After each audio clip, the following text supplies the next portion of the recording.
dividend, I think it'd be more likely we'd do by a repurchase if the repurchase didn't result in us paying a price above intrinsic value per share. We're never going to do anything that we think is harmful to continuing shareholders. So if we think the stock is intrinsically worth X and we would have to pay some multiple, some modest multiple even above that to repurchase shares, we wouldn't do it because we would be hurting continuing shareholders to the benefit of the people who are getting out.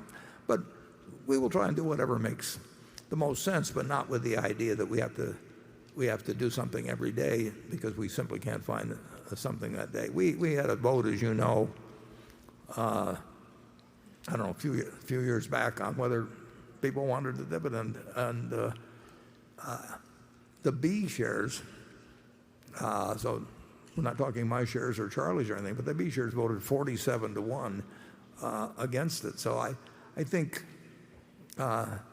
through self-selection of who becomes shareholders, I don't think shareholders world or countrywide on all stocks would vote 47-1 at all. But we get self-selection in terms of who joins us, and I think they expect us to do whatever we think makes the sense for all shareholders. And obviously, if we really thought we never could use the money effectively in the business, we should get it out one way or another. And you've got a bunch of directors who own very significant amounts of stock themselves, and you can expect them to think like owners. That's the reason they're on the board, and you can expect the management to think like owners, and owners will return money to all of the owners if they think it makes more sense than continuing to look for things to do. But we invested in the first quarter, maybe you have to look it up certainly through April, probably close to $15 billion or something like that net. So, and we won't always be in a world of very low interest rates, nor high private market prices. So we will do what makes the most sense. But I can't see us ever making a special, or it's very unlikely we would just pay out a big special dividend. I think that if we put that to the vote of the shareholders and Charlie and I did not vote, I think we would get a big negative vote, and I'd be willing to make a bet on that one. Charlie? Well, as long as the existing system continues to work as well as it has, why would we change it? We've got a whole lot of people that are accustomed to it, who've done well under it, and if conditions change, why, we're capable of changing our minds if the facts change. Yeah, and we've done that several times. Yes. Yeah. Although I must say it's a little hard. It always brings me back to earth. Okay, station 6. Hi, good morning, Mr. Buffett and Mr. Munger. My name is Steffi Yu from Horizon Insights, a China-focused research firm based in Shanghai. So I have a lot of mutual fund clients in China who are very young, relatively younger, and they manage a smaller portion of funds. So my question is, if you only have $1 billion in your portfolio today, how would you change your investments? Would you consider more investment opportunities in emerging markets such as China? Thank you. Yeah, I would say if I were working with $1 billion, I would probably find within a $30 trillion market in the United States where I understood things better just generally than I do around the world. I'd probably find opportunities there that would be better, incidentally, by some margin than what we can find for hundreds of billions. But I wouldn't, there's no way I'd rule out emerging markets. There was a time 15 years ago or so one just because it was kind of interesting, and it took me back to my youth.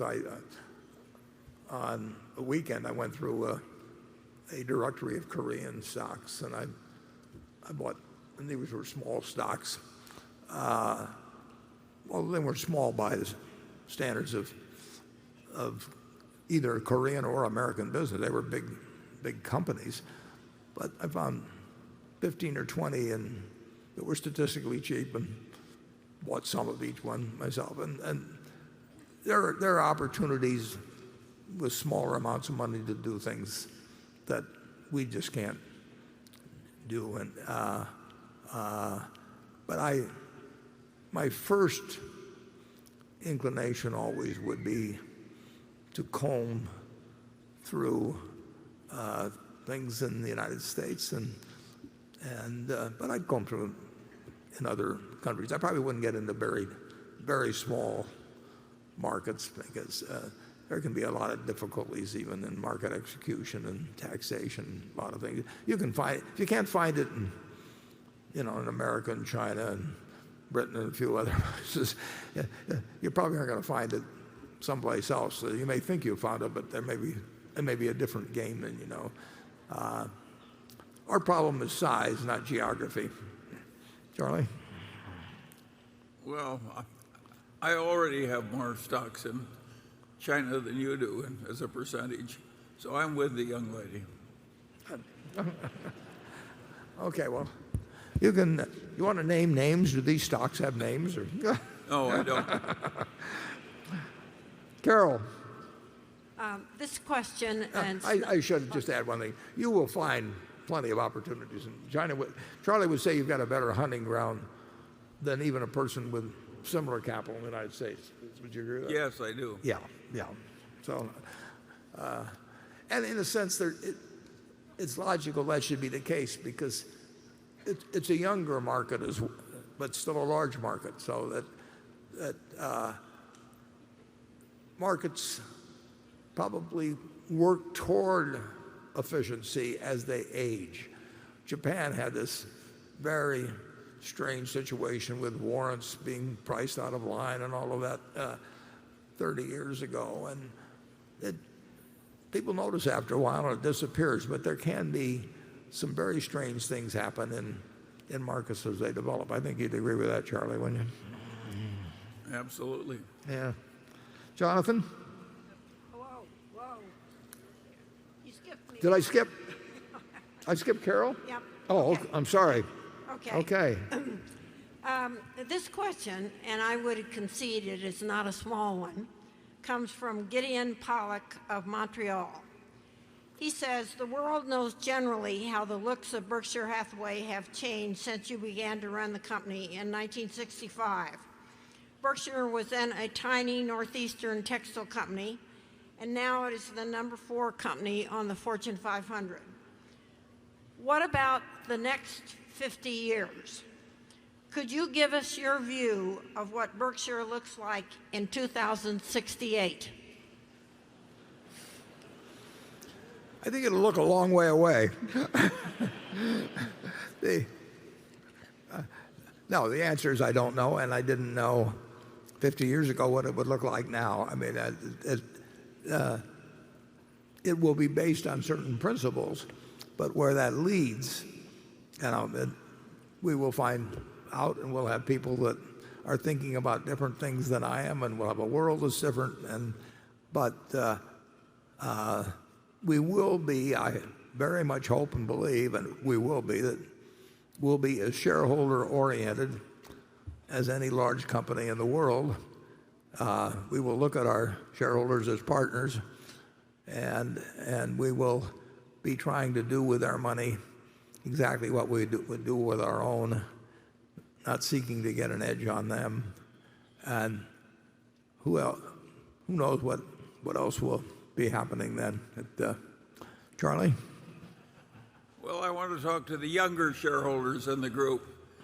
Those of you who, after we are gone, sell your Berkshire stock and do something else with it, helped by your many friends, I think are going to do worse. So I would advise you to keep the faith.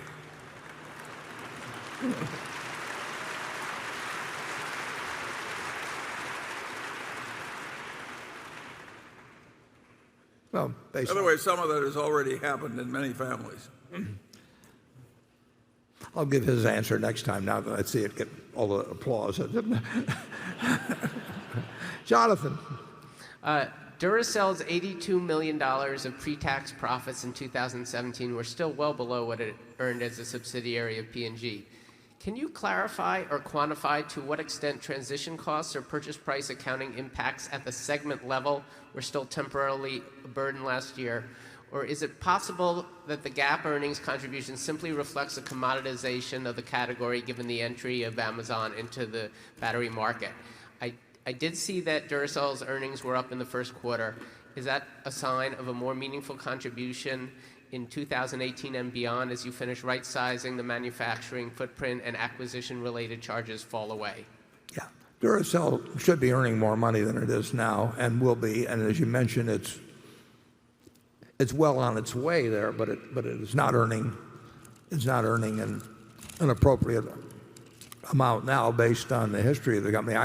I was around when I was on the board of Gillette when Gillette bought Duracell, and I've seen what it does when it isn't managed to its full extent, and I saw what Jim Kiltz did with it at Gillette when he ran it, and there were a lot more transition problems in the purchase. For one thing, there's a lot of rules connected with our swap of our stock in P&G for Duracell. There are a lot of things that you cannot do that made sense to do in that period of transition from P&G's management to ours. But Duracell, the brand is strong, very strong. The product line is very strong. So, and we are making more money, and we should, and I believe we will, earn really what the property is capable of earning. We should be earning that relatively soon. But you're absolutely right that it is, from a profit standpoint, is underperforming. We're making a lot of changes, and some of those are involved in jurisdictions, countries where it is really expensive to change in terms of employment payments that have to be made if a plant is changed or something of the sort. But I like the Duracell deal absolutely as well as when we made it. Charlie? I like it better than you do. No, Duracell is a very, it's our kind of business. And It is. Okay, station 7. Good morning. I have a question related to the bond market, the U.S. Treasury bond market. My name is Ole Larsen. I live in the San Francisco Bay Area, and I never worked in the financial industry. I started out buying penny mining stocks on the Vancouver Stock Exchange, and then a decade later I got married, and my wife convinced me to buy Berkshire shares. That was probably a good decision. So my question is, I read the newspapers about the Federal Reserve and the inflation numbers, and there must be an increased supply of treasury bonds that must go to auction. And my question is, what do you expect that to impact yield or interest rate? Yeah, well, the answer is I don't know, and the good news is nobody else knows, including members of the Federal Reserve and everyone. There are a lot of variables in the picture, and the one thing we know is we think that long-term bonds are a terrible investment. And we,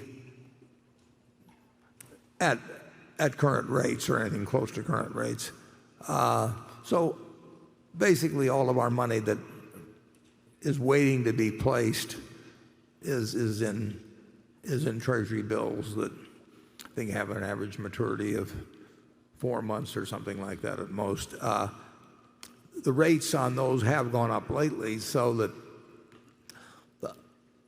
in 2018, my guess is we'll have at least $500 million more of pre-tax income than we would have had from the bills last year.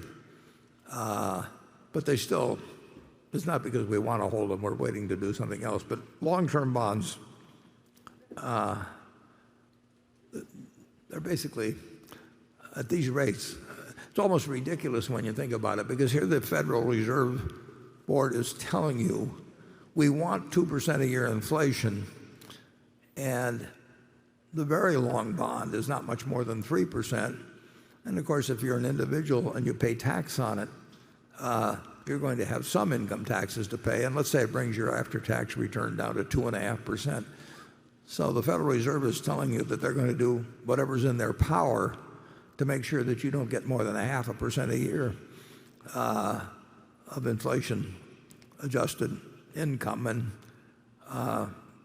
that seems to me I wouldn't go back to penny stocks, but I think I would stick with productive businesses or certain other productive assets by far. But what the bond market does in the next year, you've got trillions of dollars in the hands of people that are trying to guess which maturity would be the best to own and all that sort of thing. And we do not bring anything to that game that would allow us to think that we've got an edge. Charlie? Well, it really wasn't fair for our monetary authorities to reduce the savings rates paid mostly to our old people with savings accounts as much as they did.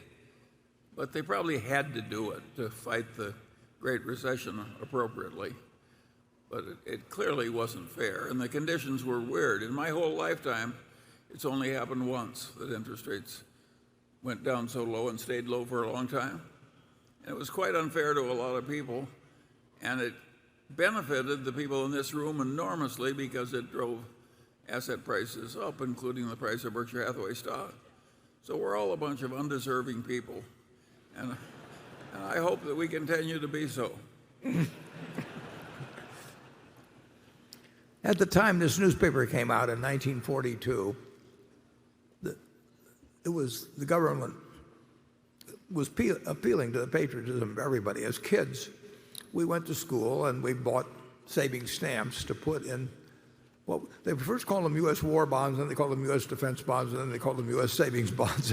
But they were called war bonds then. And you put up $18.75, and you got back $25 in 10 years.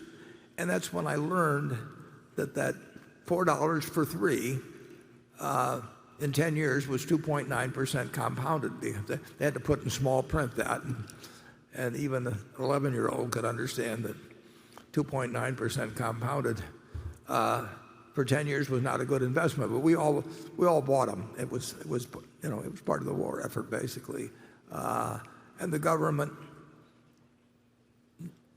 knew. You knew that significant inflation was coming from what was taking place in finance in World War II.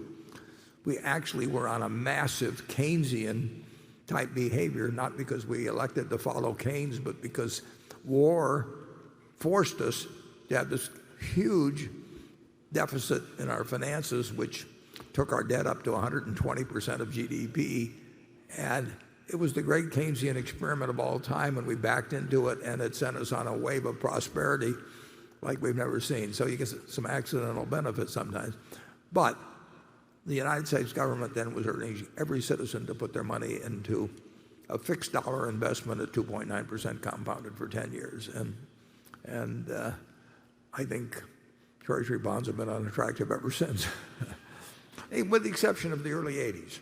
That was something at that time. I mean, you really had a chance to buy, you had a chance to invest your money by buying zero coupon Treasury bonds and in effect guarantee yourself that for 30 years you would get a compounded return, of something like 14% for 30 years of your lifetime. So every now and then something really strange happens in markets, and the trick is to not only be prepared but to take action when it happens. Charlie, did you ever buy any war bonds? Or? No, I never bought war bonds. No. Used to be like, take me. I didn't have any money when I was in the war. That's a good reason not to buy. Okay, Becky. This question comes from Angus Hanton, who he and his wife are based in London, and he says they've been shareholders in Berkshire Hathaway for over 30 years. He says, we have all read about the zero-based budgeting that has been so effective with Kraft Heinz and other investments that you've done with 3G Partners. Can we expect these cost reduction techniques to be used by your managers in other parts of the Berkshire Hathaway enterprise? Well, in general, we do not expect the managers generally to get into a position where there would be a lot of change in terms of zero-based budgeting. In other words, why in the world aren't you thinking that way all of the time? The 3G people have gone into certain situations where there were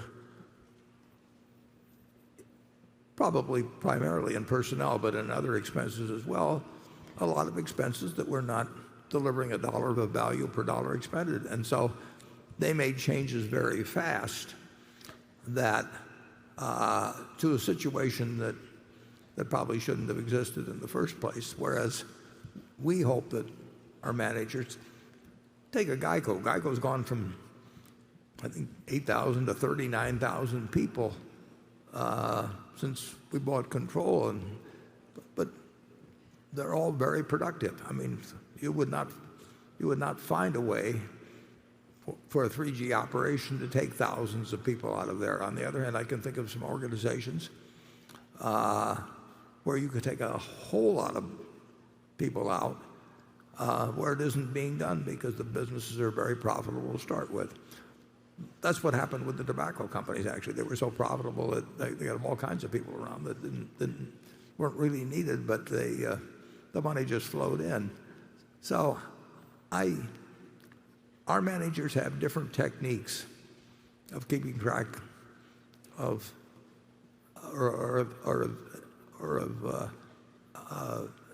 trying to maximize customer satisfaction at the same time that they don't incur other than necessary costs. And I think probably some of our managers may well use something that's either zero-based budgeting or something akin to it. They do not submit budgets, never have, to me. I mean, they've never been required to. We've never had a budget at Berkshire. We don't consolidate our figures monthly. I mean, I get individual reports on every company, but there's no reason to have some extra time spent, for example, by having a consolidated figures at the end of April or the consolidated figures at the end of May. We know where we stand, and I'm sure we're the only company that probably in the whole Fortune 500 that doesn't do it. But we don't do unnecessary things around Berkshire, and a lot of stuff that's done at big companies is unnecessary, and that's why a 3G finds opportunities from time to time. Charlie? Well, if you've got 30 people at headquarters and half of those are internal auditors, that is not the normal way of running a big company in America. And what's interesting about it is obviously we lose some advantages from big size, but we also lose certain disadvantages from having a big bureaucracy with endless meeting after meeting after meeting around headquarters. And net, I think we've been way ahead with our low overhead diversified method. And it also makes our company attracted to very able, honorable people who who have companies. So generally speaking, the existing system has worked wonderfully for us. I don't think we have the employment that could be cut effectively that a lot of other places have.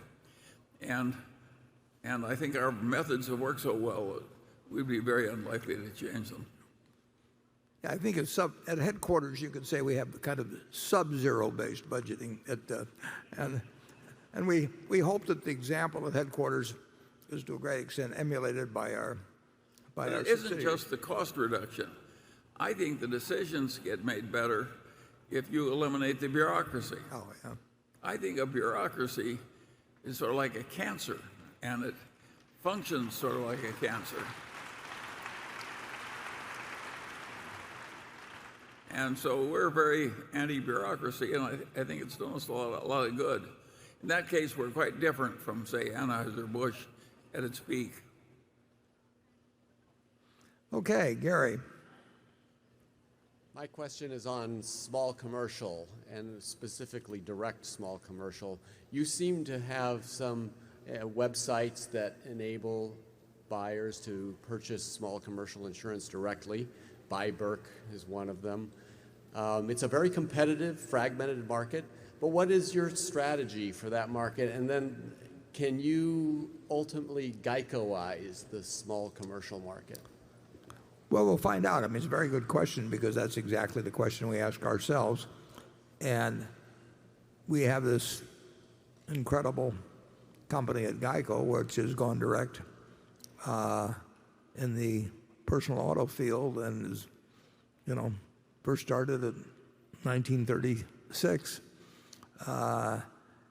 And there's no question in my mind that over a lot of years, and maybe not so many years, something like small commercial, anything that takes cost out of the system, makes it easier for the customer, is going to work over time if you've got a system that was based on something that had more layers of agency costs and that sort of thing. So we are experimenting, and we'll continue to experiment on something like small commercial, workers' comp, whatever it may be.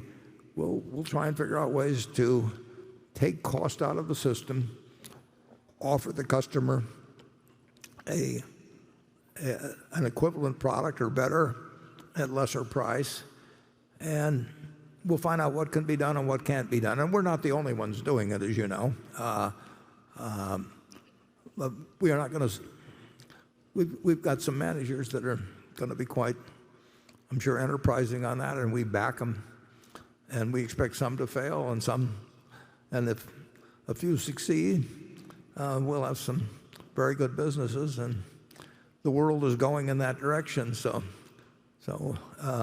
you can expect us to try and go with it. Charlie?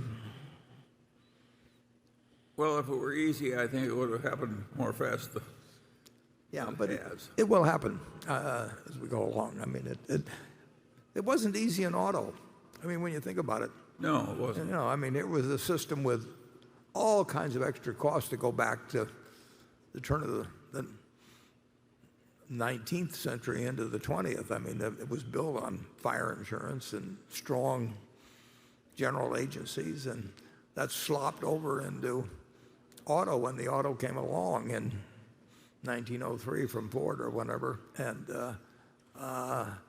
so it grew within a system that really wasn't very efficient compared to what was available. But it took State Farm initially to go to a direct or a captive agency system, and then it took USAA, and then later Geico, and then later Progressive to go to direct systems that are even more efficient and consumer friendly. And the same thing is going to happen to some degree in all kinds of industries, and certainly small commercial.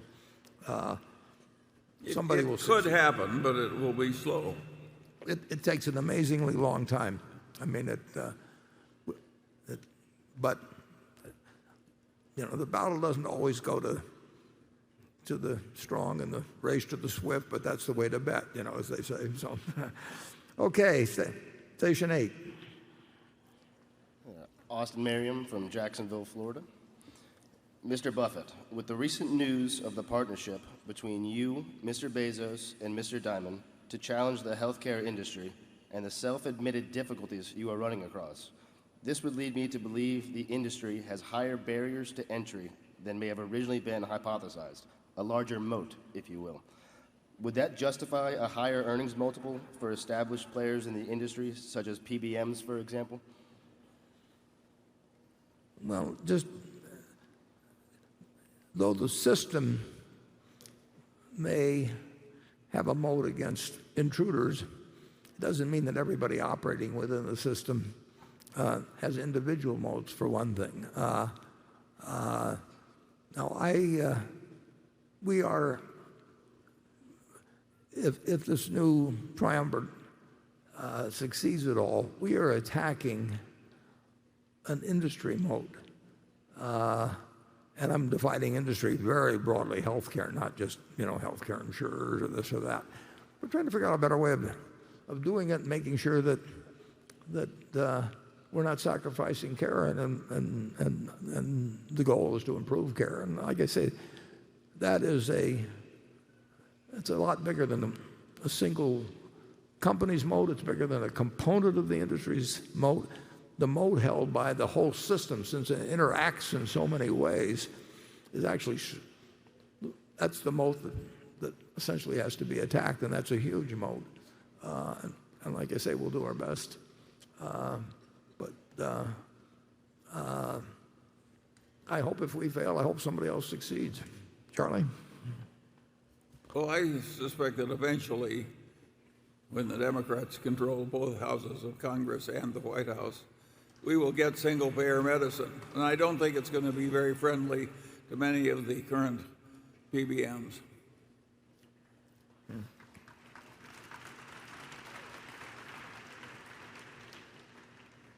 And I won't miss them. Yeah. Andrew? This question comes from Keeley and actually is directly about the issue of moats. He notes that Elon Musk this week on his Tesla earnings call said the following, quote, "I think moats are lame. They are like nice in a sort of quaint vestigial way, and if your only defense against invading armies is a moat, you will not last long. What matters is the pace of innovation. That is the fundamental determinant of competitiveness," unquote. So Warren, it seems the world has changed. Business is getting more competitive, pace of innovation, technology is impacting everything. Is Elon right? Let me answer that one, Warren. Elon says a conventional moat is quaint, and that's true of a puddle of water.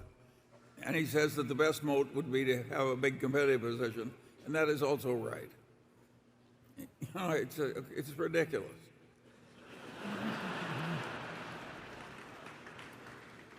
Warren does not intend to build an actual moat.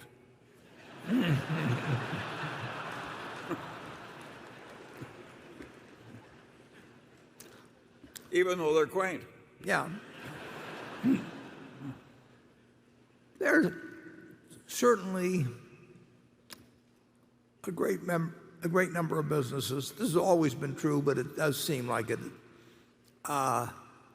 The pace has accelerated and so on in recent years.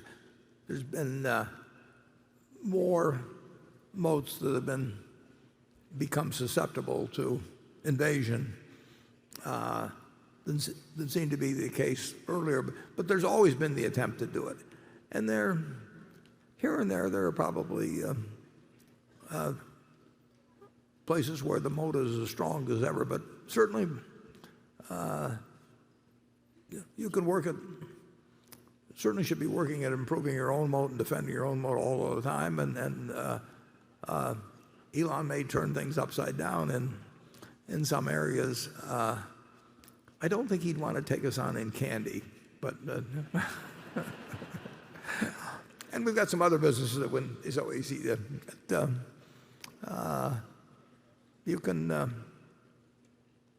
can look at something like Granimals out there in the other room, and that it won't be technology that takes away the business in Granimals. It may be something else that catches the young kid's fantasy or something, but there are some pretty good moats around. Being the low-cost producer, for example, is a terribly important moat. And something like Geico, technology has really not brought down the cost that much. And I think our position as there are a couple of companies that have costs as low as ours, but among big companies, we are a low-cost producer, and that is not bad when you're selling an essential item. Okay, Greg. Warren, Berkshire Energy has benefited greatly from operating under the Berkshire umbrella. By not having to pay out 60 to 70% of earnings annually as a dividend, the company was able to amass $9 billion in capital the past 5 years and closer to $12 billion in the past 10. Money that could be allocated to acquisitions and capital spending, especially on renewables. While tax credits for solar energy don't run out until next year, we've already seen a dramatic reduction in Berkshire Energy's capital commitment to solar projects. And even though spending on wind generation capacity is projected to be elevated this year and next, it does wind down in 2020 as the wind production tax credits are phased out. Absent a major commitment to additional capital projects, it looks like Berkshire Energy's expenditures in 2021 will be its lowest since 2012, leaving the firm with more cash on hand than it has had in some time. Do you think it is likely at that point that Berkshire Energy starts funneling some of that cash up to the parent company? Or will it be earmarked for debt reduction or just be left on the balance sheet as dry powder for acquisitions? Yeah, you're right about when tax credits phase out and all of that. Although they, as you know, they've extended that legislation in the past, and who knows exactly what the government's position will be on incentivizing various forms of alternative energy. But my guess is, I mean, if you take the logical expenditures that may be required in all aspects of the public, of electric generation and the utility business generally, I think there'll be a lot of money spent, and the question is whether we can spend it and get a reasonable return on it. And there again, we'll do what's logical. There are three shareholders basically of Berkshire Hathaway Energy. Berkshire Hathaway itself owns 90% of it, and Greg Abel and his family perhaps, and Walter Scott and again family members own the other 10%. And we all have an interest in employing as much capital as we can, and we'll know when it can be done and when it can't be done, and we'll do. There's no tax consequences to Berkshire at all. So, but the three partners will figure out which makes the most sense. But when you think of what might be done to improve the grid in the U.S. and the fact that we do have the capital, I wouldn't be surprised if we find good uses for capital in Berkshire Hathaway Energy and for a long time in the future. Charlie? Yeah, well, I think there'll be huge opportunities in Berkshire Energy as far ahead as you can see to deploy capital very intelligently. So I think the chances of a big dividend is approximately zero. Yeah. And we've not only got the money to an extent that virtually no utility company does, and we've also got the talent too. I mean, we've got a very, very talented organization there. So it's a big field, and we've got shareholders that are capitalists, and we've got managers that are terrific, and you would think we'd find something intelligent to do over time in the field. So far we have. I mean, we've owned it now for close to 20 years, and we've deployed a lot of capital, and so far so good. I mean, it's you look at the improvements that can be made in our utility system in the United States. You're talking hundreds and hundreds and hundreds of billions of dollars, if not trillions. So, where else but Berkshire you look for that kind of money? Okay, station 9. I'm Richard Surser from Tucson, Arizona. At Berkshire, what counts most are increases in our normalized per share earning power. That was in your last letter. What is our normalized per share earning power as you estimate it? Well, I would say that what you saw in the first quarter under these tax rates would probably be a reasonable guess. Obviously it depends on the economy in any given year.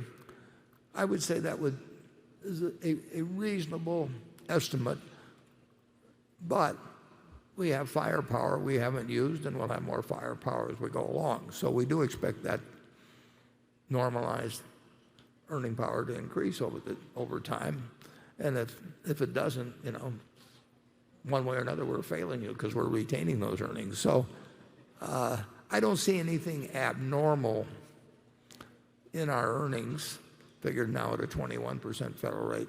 But as I look at the $5.25 billion in the first quarter, seasonally, insurance is better in the first quarter, but seasonally, most of our businesses, the first quarter is not the strongest quarter for us. I don't see anything abnormal in it. And then I think you should expect, we expect substantial capital gains over time in addition to what comes from the operating businesses. So how much you figure in for that, I would say that the retained earnings beyond dividends of our $770 billion of equities, in other words, how much they are keeping from us, but that our share of the earnings, which can be used by them, whether it's Apple or American Express or Coca-Cola or Wells Fargo or whatever, our share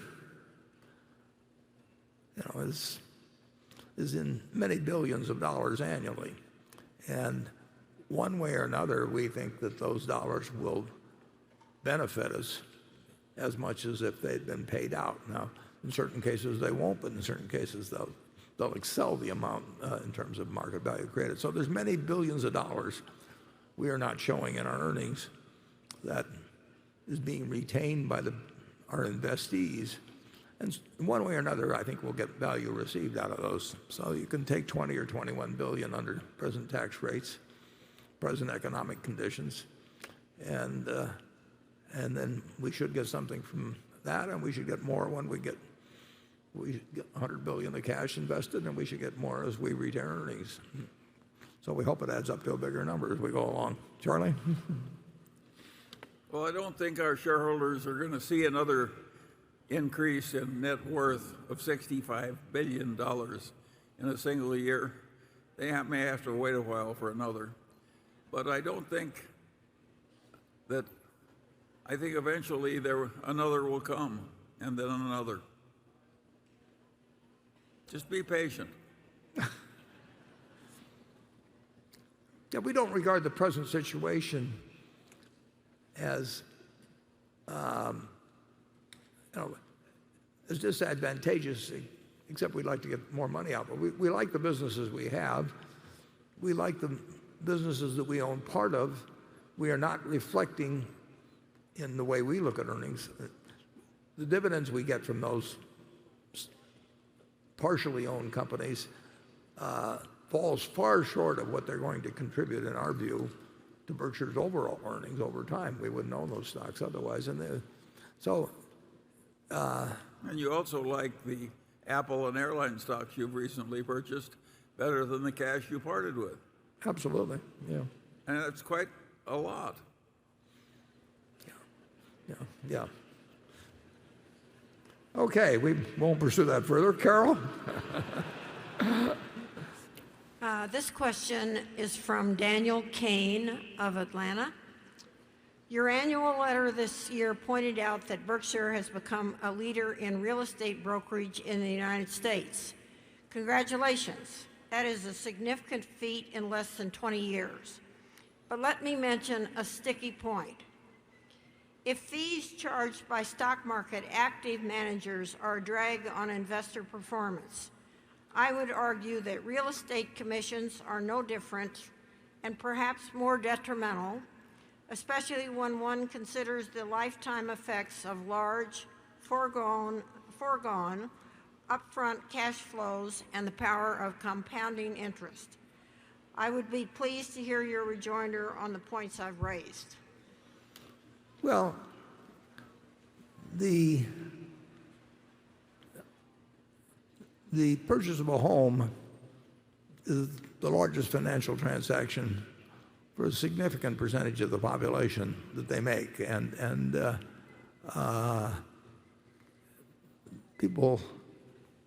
lot of people need a lot of attention, and you can show a lot of houses before you sell one. I would say this: if you look at our close to 50,000 agents now, I think they make a good living or decent living, but I would say that people who manage money make a whole lot more money with perhaps less contribution to the welfare of the person that they're dealing with. So I don't think that there are unusual profits involved in being a real estate agent. I don't think there are unusual profits involved in the ownership. We like it because it's fundamentally a good business. But here we are doing 3% of all the real estate transactions in the United States, and we're making maybe $200 million a year, which well, we won't get into what the comparative efforts are in Wall Street to earn $200 million, but I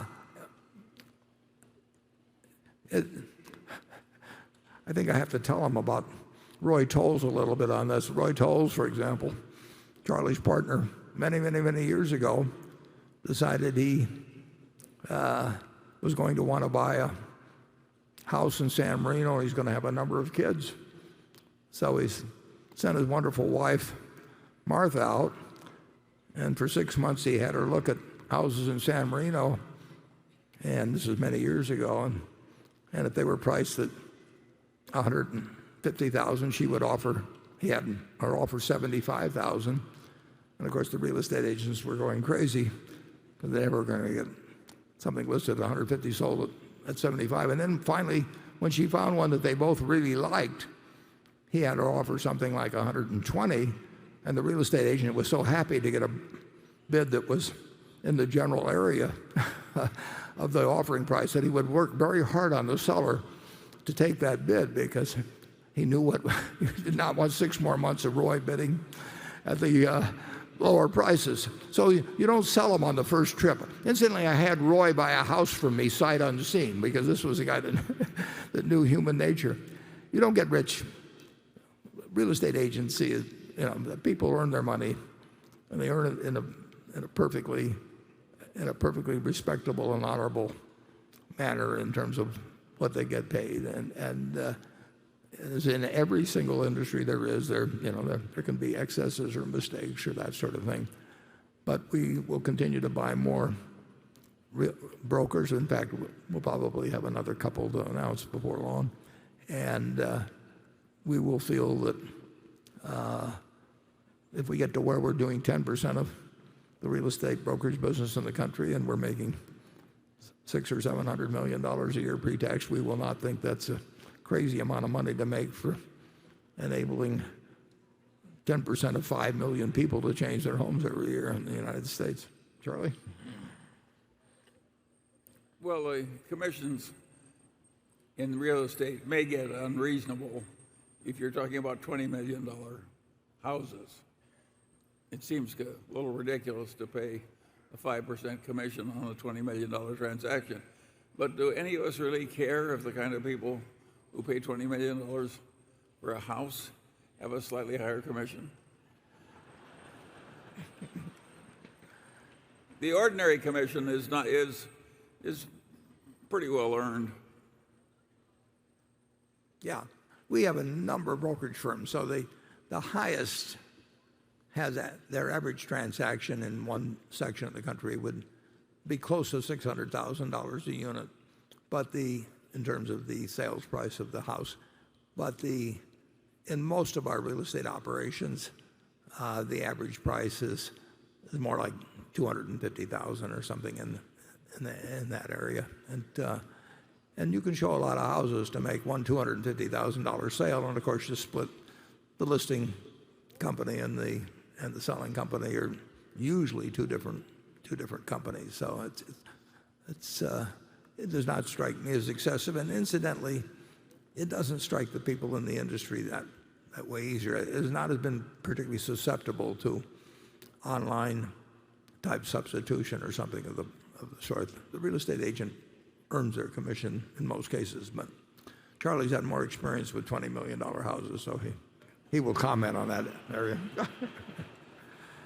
Okay, we'll have one more question before we break. Jonathan? Given the changes in consumer tastes in the food business and Kraft Heinz's already high margin structure, do you think the brands they own today plus new product introductions can together maintain or increase the current level of profits over the next 10 years without the benefit of acquisitions? Is there anything in their portfolio besides ketchup that is enjoying growing demand? Well, in effect, you're asking me whether Kraft Heinz is a good buy, and we don't want to give information on marketable securities like in that manner. But yeah, there are a number of items besides ketchup that enjoy growing demand, and some vary quite a bit by geography. There's enormous differences in the penetration of various products in the portfolio. Consumer packaged goods are still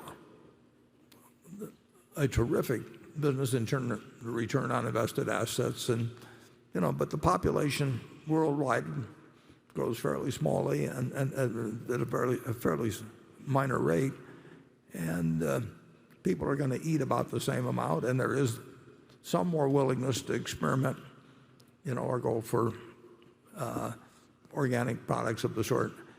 It's a very good business, and there are new products coming out constantly.